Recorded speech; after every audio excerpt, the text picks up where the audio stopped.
नमस्कार विद्यार्थी मित्रांनो.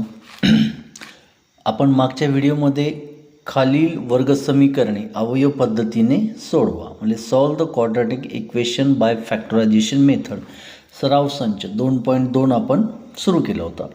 पहिल्या याच्यात आपण 3 एक्झाम्पल पाहिले होते. यावेळेस देखील 3 एक्झाम्पल पाहणार आहोत.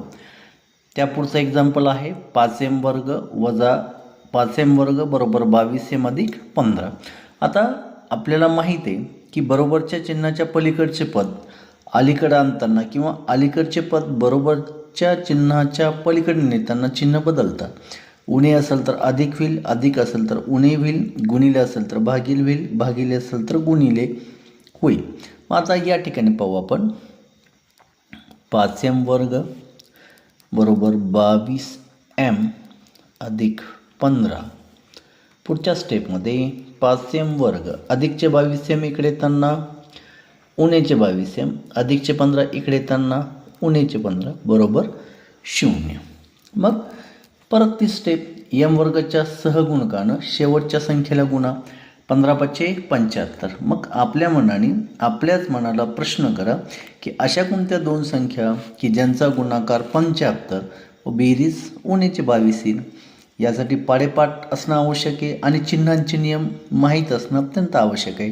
मी जे व्हिडिओ तयार केलेले आहेत त्यामध्ये रूल्स ऑफ सिम्बॉल चिन्हाच्या नियमांचे व्हिडिओ अवश्य पाहणे. आता ज्यांचे पाडेपाठ असतील त्यांना पटकन येईल, ज्यांचे पाडेपाठ नसणार त्यांना थोडंसं सराव करावं लागेल. तर अशा कोणत्या दोन संख्या की ज्यांचा गुणाकार 75 बेरीज 22 तर 25 × 75. मग त्याची फोड व्हायला पाहिजे उणे 25m अधिक 3m.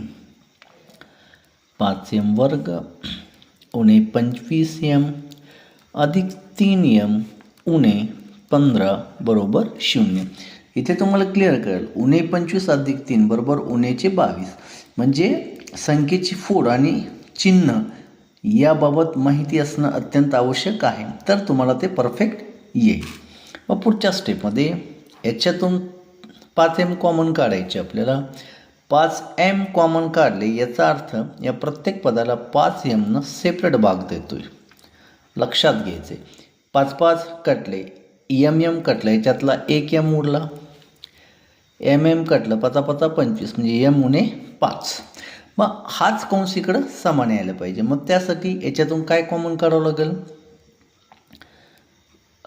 3m आपल्याला कॉमन काढावे लागतील किंवा 3 जर कॉमन काढले आपण तर या प्रत्येक पदाला 3 सेपरेट द्यायचं आहे. मग 3 कटले कंसात उरला m 3×5 = 15.